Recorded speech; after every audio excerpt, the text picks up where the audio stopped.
Hello and welcome everyone. In this video tutorial, we will discuss some of the basics related to Python and Python programming. So in this video tutorial, we will understand the basic syntax of writing a basic Python program. So we will start off this video tutorial by discussing the basic syntax of writing a Python program. Then we will discuss what are variables in Python and some of the key features like how Python is a dynamically typed programming language, how we can define variables, and how we can take user input. So without any further delay, let's jump to the very first topic and let's first understand some of the key features of Python. So Python is a programming language which is known for its simplicity and versatility, making it an ideal choice for beginners. So Python is a easy to code programming language. And how we can say that is it is easy to code? Because the program written in Python is a human readable program. As humans, syntax of writing a Python program is quite similar to writing something in English. So it is easy to understand and easy to code. Then Python is an open source programming language, which means it is freely available. So anybody can download and start using Python. Then Python follows the concept of object-oriented programming, which is also a very good feature. Now, Python is a very high-level programming language, which means we can use it in the field of machine learning, artificial intelligence, creating desktop applications, web applications. Now, at last, Python is a programming language which have a very good and high community support because Python was developed way before in 1990s.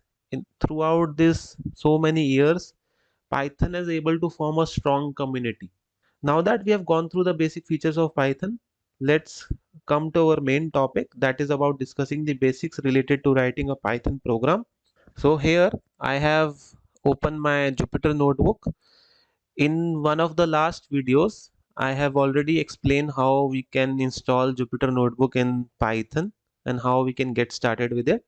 So if you want to use the same Jupyter Notebook, you can use it. You can watch that video and you can install it. Other than this, there are many code editors, or we can say IDEs, which you can use to write a Python code. So you can either download VS Code or you can use any of the code editors as per your choice. So at very first, we will get started by simply understanding the basic syntax. So here we will get started by printing something using the print function. Now print is a inbuilt function in Python, and we can pass any sort of value that we want to print it in single or double quotes. So if I want to print something, I will simply write print and then I will use parenthesis, and within this parenthesis I will either use two single quotes, and in this single quote I can define any sort of string that I want to print. So for example, if I say hello John, and now if I execute this cell in Jupyter Notebook, now to execute this cell, what you need to do, you need to press shift plus enter. So here you can see the result which shows hello John. Now in the same fashion, we can also use double quotes to print some string value.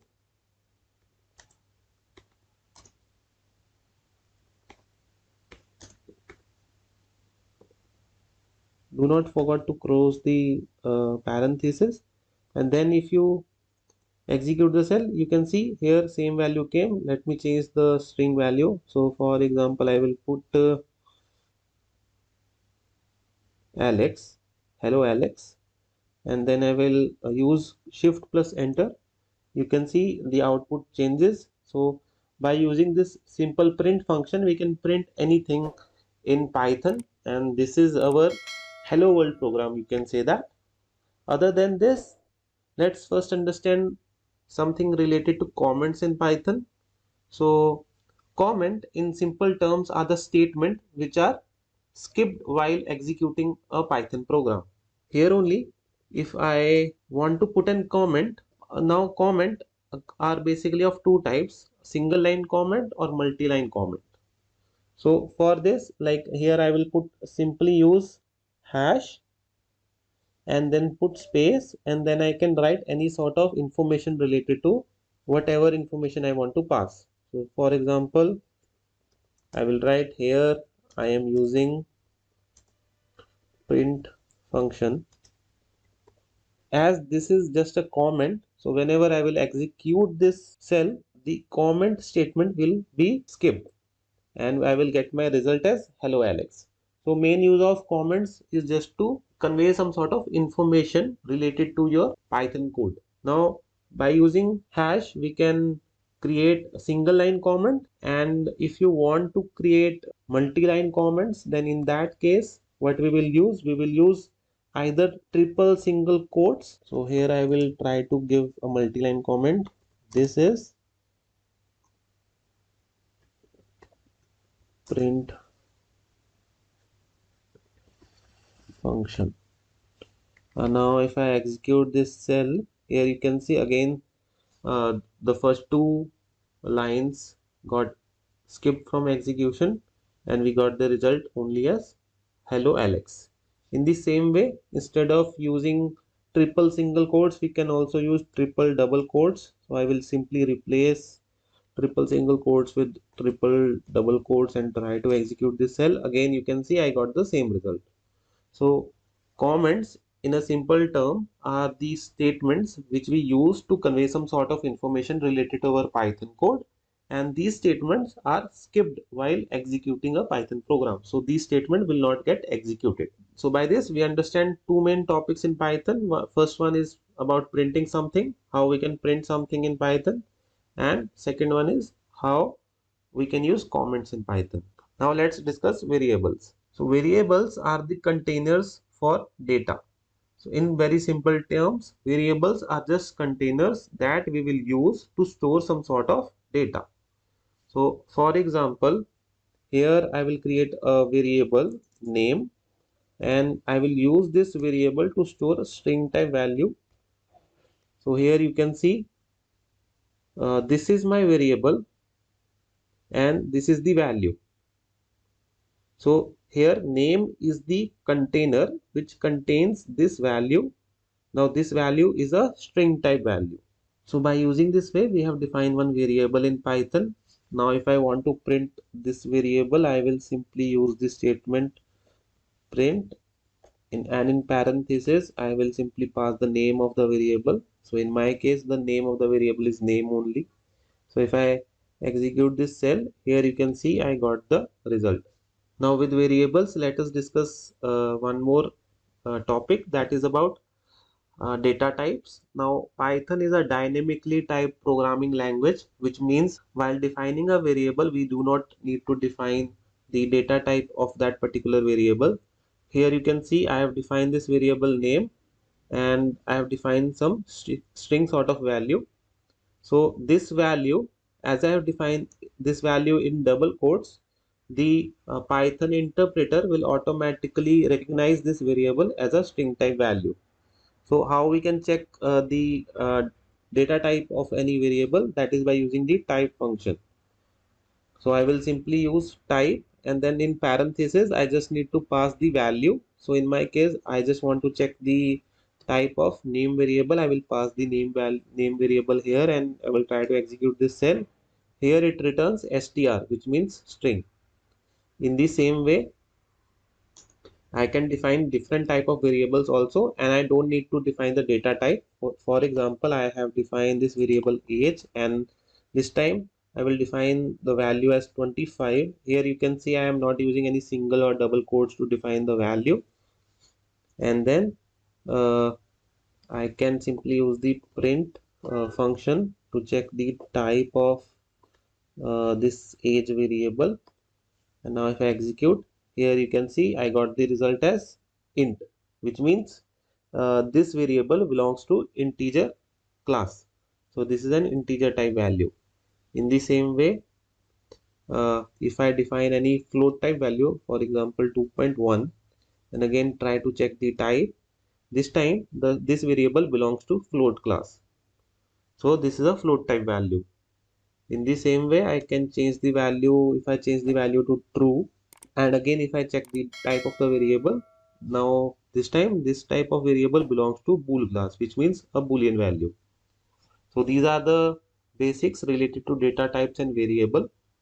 Now one more thing which you need to understand is that is Python is a case sensitive programming language.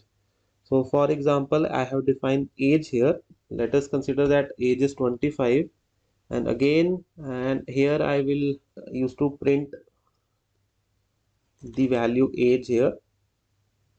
So for example, if I define some sort of string that my age is, and then after defining the string I will simply use comma, and then I will use the age variable. So this will simply print the value, that is my age is 25. Now if I define another variable age, now here this time you can see a in the variable name is capital, and again if I define some other value, for example 31, and again I will try to print the value of age, but this time I will, instead of using small a, I will use capital A, and again I will try to execute the cell. So here you can see first it has returned the result related to first age variable, that is 25, and it has returned the changed value which is 31. By this we understood that Python is a case sensitive language.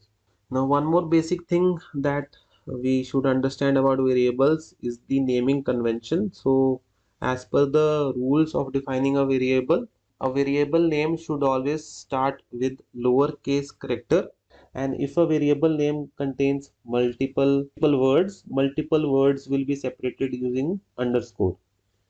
So here this is a wrong way to define a variable. So for example, this time you can see how I have defined the variable my brother's age. So multiple words are separated using underscore, and all the characters in the variable name are in lowercase. Now at last we will discuss how we can take an input in Python. So we can simply take the input in Python by using the input function, and we can also use the input function to display some sort of string value. So let me take an example. So here again I will take the age variable, and this time I will use the input function to take the input from the user, and within this input function we can pass any sort of string value that we want to display while taking the input. So for example, I want the information like what's your age, and I'm storing this whole input function to my variable. And after this, if I use the print function to print the age, like I will here print like this, my age is, and then again I will use comma to, everything will come under parenthesis.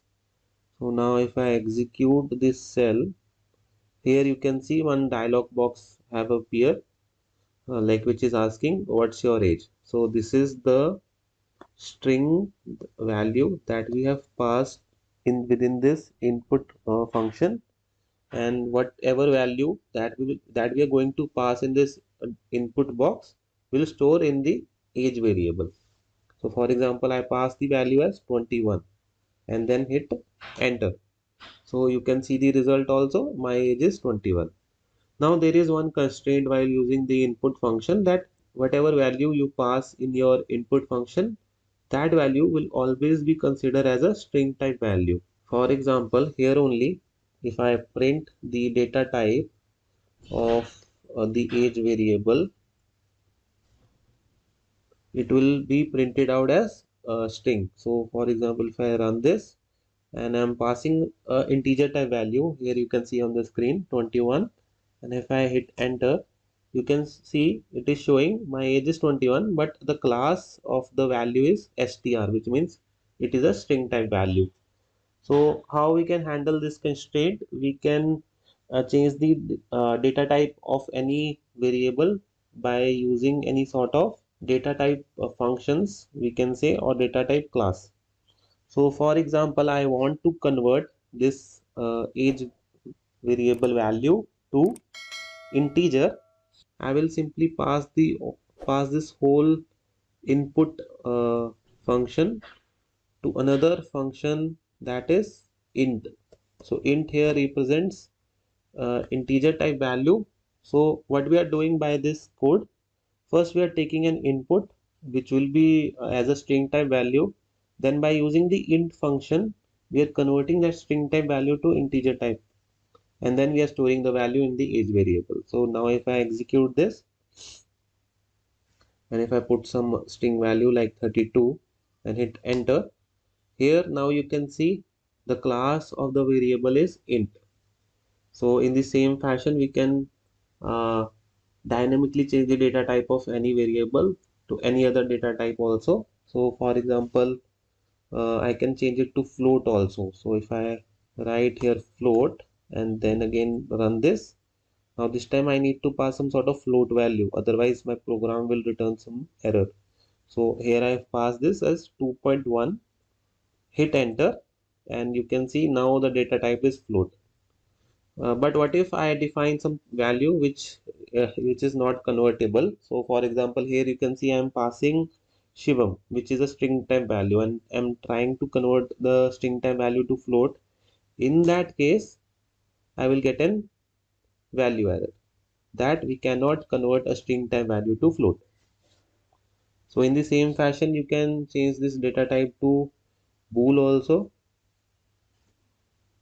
which means boolean. So if I run this and pass the value as true, now you can see the data type becomes boolean.